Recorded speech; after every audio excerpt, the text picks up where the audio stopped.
Hello everyone, आप सभी लोगों का स्वागत है आपके अपने चैनल मल्टीबैगर हंट में। दोस्तों, जैसे कि आप जानते हैं कि इस चैनल में हम स्टॉक्स का 360 डिग्री रिव्यू करते हैं और साथ ही साथ मार्केट और बिजनेस रिलेटेड इंपॉर्टेंट इन्फॉर्मेशन को भी डिस्कस करते हैं। दोस्तों, तो आज आप टाइटल से समझ चुके होंगे आज हम किस इन्फॉर्मेशन के बारे में डिस्कस करने वाले हैं। म्यूचुअल फंड इंडस्ट्री का देखिए एक गहरा सा संकट हो चुका है दोस्तों। फ्रैंकलिन इंडिया, जाना माना नाम म्यूचुअल फंड इंडस्ट्री का, उसने अपने 6 डेब्ट म्यूचुअल फंड्स बंद कर दिए हैं। तो देखिए दोस्तों, वीडियो स्टार्ट करने से पहले मैं आपको डिस्क्लेमर देना चाहूँगा, ये वीडियो एजुकेशनल पर्पज़ के, अगर आपको कोई भी इन्वेस्टमेंट करनी है तो आप अपनी सोच समझ के या फाइनेंशियल एडवाइज़र की हेल्प से कर सकते हैं।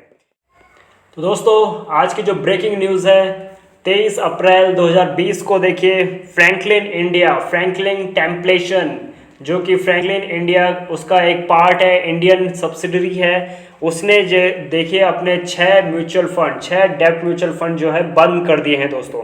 तो देखिए इस वीडियो में हम जानेंगे कि कंपनी का जो है क्या इसमें व्यू पॉइंट है, क्या मैनेजमेंट का कहना है, और साथ ही साथ क्या एक्चुअल रीज़न है, कंपनी के बताए हुए रीजंस के अलावा भी क्या एक्चुअल में रीजंस है, क्या कंपनी ने गलत किया, क्या इन्वेस्टर्स ने जो है इसमें गलती की है, और हम जो है इससे क्या सबक ले सकते हैं दोस्तों। आखिर में हम ये जानेंगे कि हम इससे क्या सबक ले सकते हैं।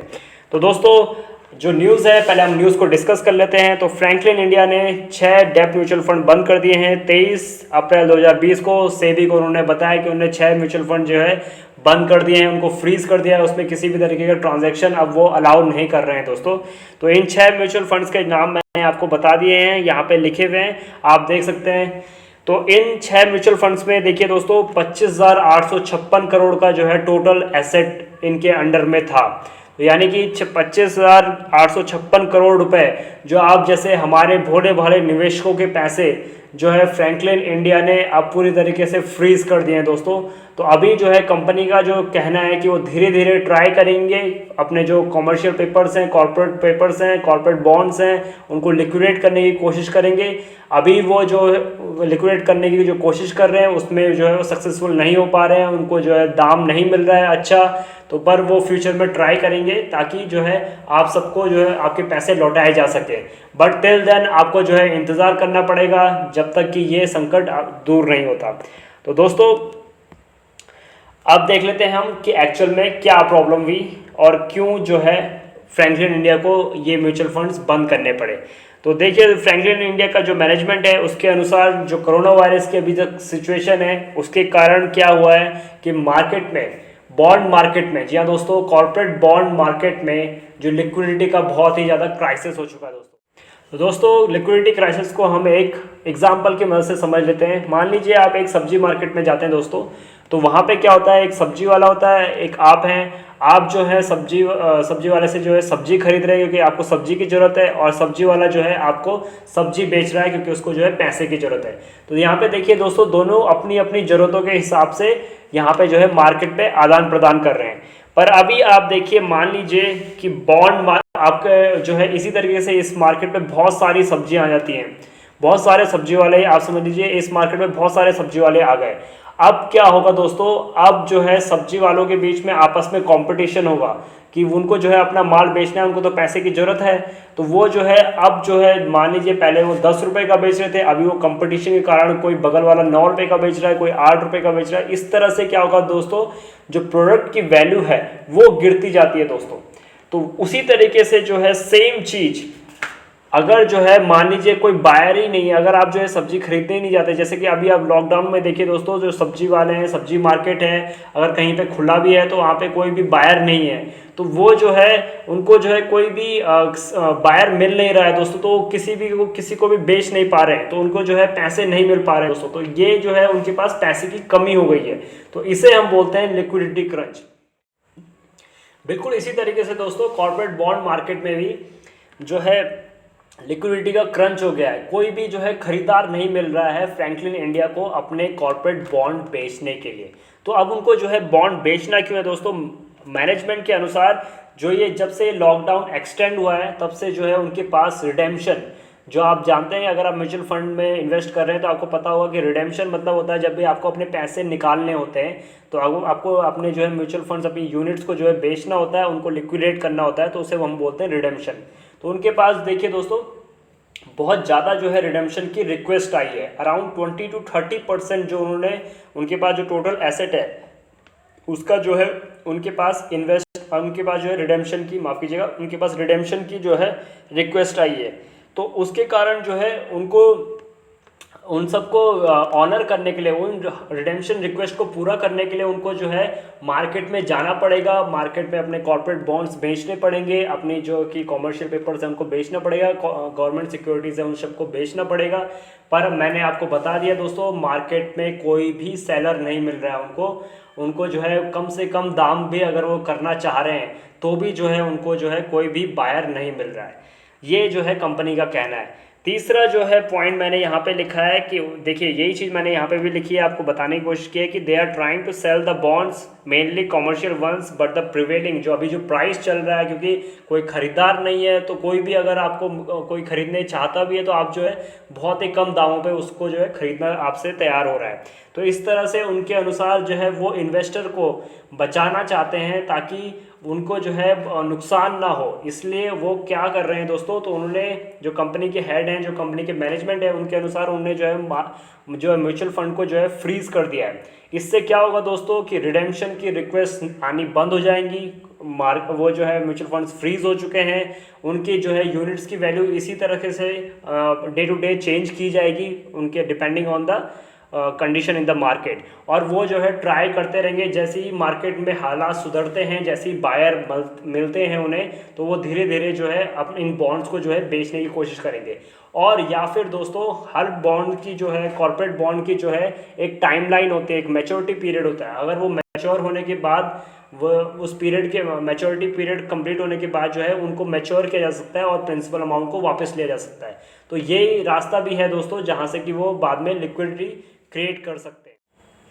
तो दोस्तों अब हम जान लेते हैं कि एक्चुअल में क्या रीजंस हैं इस की सिचुएशन के, क्या आगे भी ऐसा और म्यूचुअल फंड के साथ हो सकता है दोस्तों।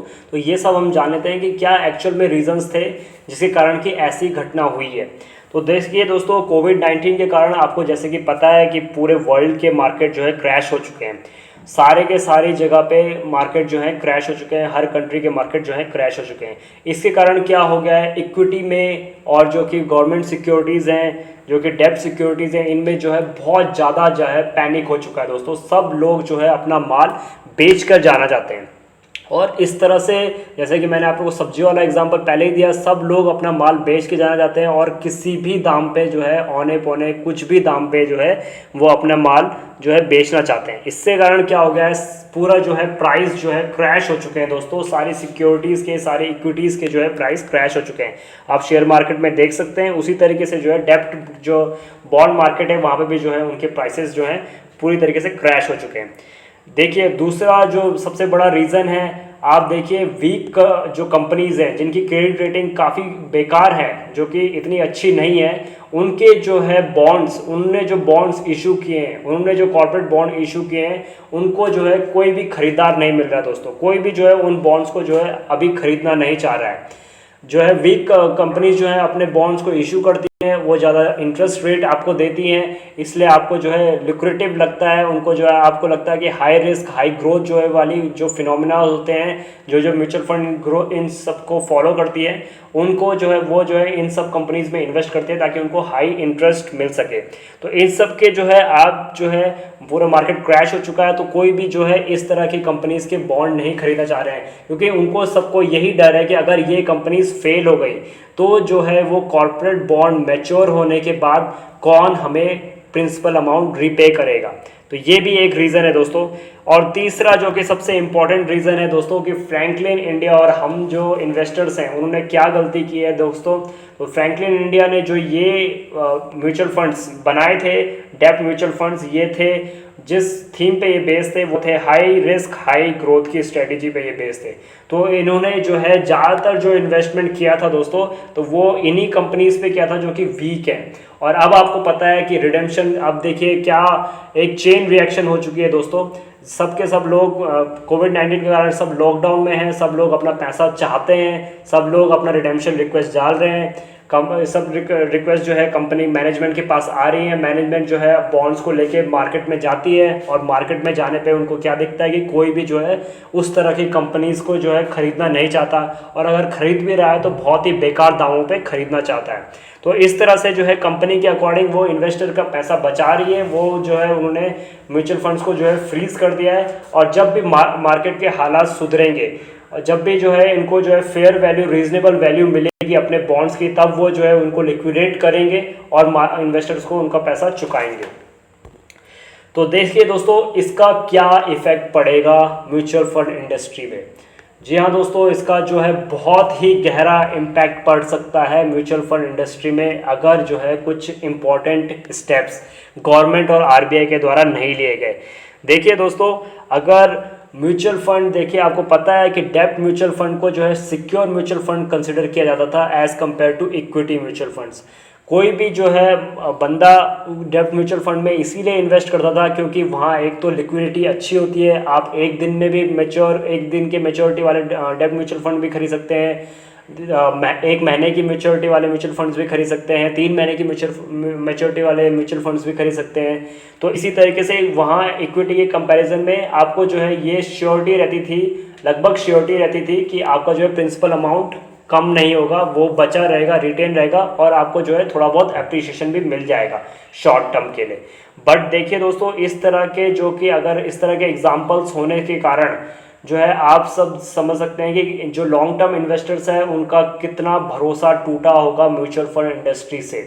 और आप समझ सकते हैं हमारी जो म्यूचुअल फंड इंडस्ट्री है वो कम से कम 28 लाख करोड़ की इंडस्ट्री है, और अगर सभी लोग इस तरह से रिडेम्पशन करने पे आ गए पैनिक में, तो आप सोच सकते हैं कि कोई भी म्यूचुअल फंड जो है इस सबको ऑनर नहीं कर पाएगा और जो है पूरा का पूरा बर्बाद हो सकती है हमारी इंडस्ट्री। तो इसीलिए मैं आपको डरा नहीं रहा हूँ, मैं आपको सिर्फ एक प्रोस्पेक्ट बता रहा हूँ, आपको बता रहा हूँ कि इन्वेस्टर्स का जो है इस चीज़ से, इस तरह के एग्जाम्पल से जो है उनका जो भरोसा है वो टूटता है। तो इसीलिए बहुत ही इम्पॉर्टेंट ये जो है पॉइंट है, एक हाई टाइम है कि गवर्नमेंट और आरबीआई को जो है इसमें इंटरवीन करना चाहिए और जो है निवेशकों का, लॉन्ग टर्म निवेशकों का जो है भरोसा बढ़ाना चाहिए, और ताकि जो है वो पैनिक सेलिंग ना करें, पैनिक जो है रिडेम्पशन ना करें। ये बिल्कुल सेम वही केस है दोस्तों जिस तरह से यस बैंक के केस में हुआ था। यस बैंक में भी बहुत सारे डिपॉजिटर्स थे, अगर सारे के सारे डिपॉजिटर्स अपना पैसा वापस मांगेंगे तो कोई भी बैंक जो है उसको ऑनर नहीं कर पाएगा दोस्तों। तो इसलिए जो है, क्योंकि उन्होंने अपने जो है वो जो पैसा है वो अपने पास तो रखते नहीं है, उसको जो है लोन के तौर पे आगे बांटते हैं, तो वो अगर सबके सब पैसा अपना मांगने लग जाएंगे तो वो कोई भी बैंक जो है उस चीज़ को ऑनर नहीं कर सकता। तो दोस्तों, सबसे इम्पोर्टेंट बात इस वीडियो की, सबसे खास बात जो कि अब हम देखेंगे कि हमें जो है इस कंडीशन से, इस एग्जाम्पल से हम क्या सीख सकते हैं दोस्तों। जिन लोगों के साथ ये हुआ, मेरे को बहुत ही दुख है उन लोगों के लिए। बहुत लोगों ने, देखिए डेब्ट म्यूचुअल फंड है, आई एम श्योर बहुत ही ज़्यादा मैच्योर लोगों ने, बहुत ही किसी ने अपनी रिटायरमेंट प्लानिंग, किसी ने अपने जो है रिटायरमेंट का जो अमाउंट है उसमें डाला रहेगा, क्योंकि इसे सिक्योर माना जाता है। 25,000 करोड़, लगभग ये 26,000 करोड़ के अराउंड के जो ये एसेट था, इसमें से मान लीजिए किसी ने अपना 25-30 लाख रुपए अगर डाला रहेगा और वो फ्रीज हो जाता है दोस्तों, तो उसकी लाइफ में जो है बहुत ही ज़्यादा ब्लंडर हो चुका है दोस्तों। पर देखिए दोस्तों, अभी हम उस चीज़ के लिए कुछ कर नहीं सकते दोस्तों। तो बस हम जो है इस वीडियो के माध्यम से, इस एग्जाम्पल से, हम और आप जैसे निवेशक जो कि सबसे ज़्यादा वल्नरेबल होते हैं, तो हम जो है इन सब एग्जाम्पल से हमें जो है सीखते रहना चाहिए दोस्तों। और हमें देखिए कुछ पॉइंट्स जो है मैंने आपके लिए लिखे हैं, देखिए दोस्तों कि हमें इन सब चीज़ों से क्या क्या सीखने लेना चाहिए। तो पहला जो मैंने पॉइंट लिखा है कि हमें किसी भी इंस्ट्रूमेंट को, चाहे वो डेब्ट हो, इक्विटी हो, गोल्ड हो, रियल एस्टेट हो, किसी को भी ब्लाइंडली ट्रस्ट नहीं करना चाहिए। कोई भी चीज़ आप खरीदते हैं तो बिल्कुल ठोक बजा के उसको जो है खरीदिए दोस्तों। तो आपको जो है पूरा रिसर्च करके, पूरे डॉक्यूमेंट्स पढ़ के आपको देखना चाहिए कि वो कहाँ पे निवेश कर रहे हैं, किन किन कंपनीज़ में निवेश कर रहे हैं, जिन कंपनीज़ में निवेश कर रहे हैं उनकी रेटिंग्स किस तरह की है।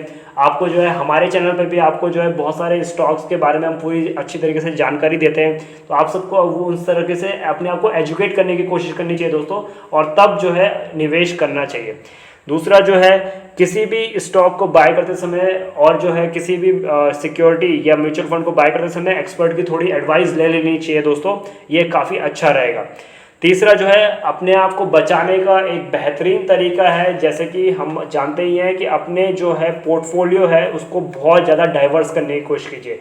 आप जो है हाई रिस्क हाई रिटर्न के पीछे मत भागे दोस्तों, अपना पोर्टफोलियो डाइवर्स करने की कोशिश कीजिए। आप सोचिए अभी जिन 26,000 करोड़ का जिसका ये asset management asset under management था इन 6 म्यूचुअल फंड्स में, आप सोचिए किन किन लोगों के अगर लाखों रुपए अगर उन्होंने अपने रिटायरमेंट की प्लानिंग अगर इन सब में की रहती और रिटायरमेंट का अगर उन्होंने पैसा इस सब के म्यूचुअल फंड में डाला हुआ रहता, तो आप सोचिए कि उनका जो है पैसा अगर फ्रीज हो गया है इन सब में कितनों का हुआ रहेगा, तो उनके साथ क्या क्या बीती होगी उन पे, और उनको जो है किस तरह से वो अपनी लाइफ को आगे कैरी ऑन करेंगे। तो इसीलिए जो देखिए दोस्तों, हमें बाद में पछताने से बेटर है कि अपने जो है इन सब एग्जाम्पल से अच्छी चीज़ें सीखिए और जो है अपने पोर्टफोलियो को और ज़्यादा डाइवर्स कीजिए। बहुत सारे इंस्ट्रूमेंट्स को अपने पोर्टफोलियो में ऐड कीजिए, जैसे कि गोल्ड हो गया, इक्विटी में भी आप इन्वेस्ट कीजिए, डेब्ट फंड्स में भी इन्वेस्ट कीजिए। सारे डेब्ट फंड खराब नहीं होते दोस्तों, रियल एस्टेट में भी इन्वेस्ट कीजिए। तो दोस्तों इस तरह से मैं अंत में यही कहना चाहूँगा आप सब लोगों से कि आप अपने आप को एजुकेट कीजिए, अपने आप को ज़्यादा अवेयर कीजिए। इसीलिए मैंने ये लाइन लिखी है, स्टे एजुकेटेड स्टे अवेयर, और ट्राई कीजिए ज़्यादा से ज़्यादा अवेयरनेस, ज़्यादा से ज़्यादा एजुकेशन गेन करने की। और हमारे वीडियोज़ को हमारे चैनल के माध्यम से हम आपको डिफरेंट स्टॉक्स की जो है जानकारी, ताकि पूरी अच्छी तरीके से जानकारी भी आपको देते रहते हैं हर तरीके से, हर फाइनेंशियल उनका स्टेटमेंट, फाइनेंशियल एस्पेक्ट और टेक्निकल एस्पेक्ट, सारी जानकारी आपको प्रोवाइड करने की कोशिश करते रहेंगे दोस्तों। तो दोस्तों आज की वीडियो में इतना ही। आशा करता हूँ आप सब लोगों को ये वीडियो पसंद आई होगी। प्लीज़ चैनल को लाइक कीजिए, शेयर कीजिए, सब्सक्राइब कीजिए और हमें इसी तरह मोटिवेट करते रहिए। जय हिंद।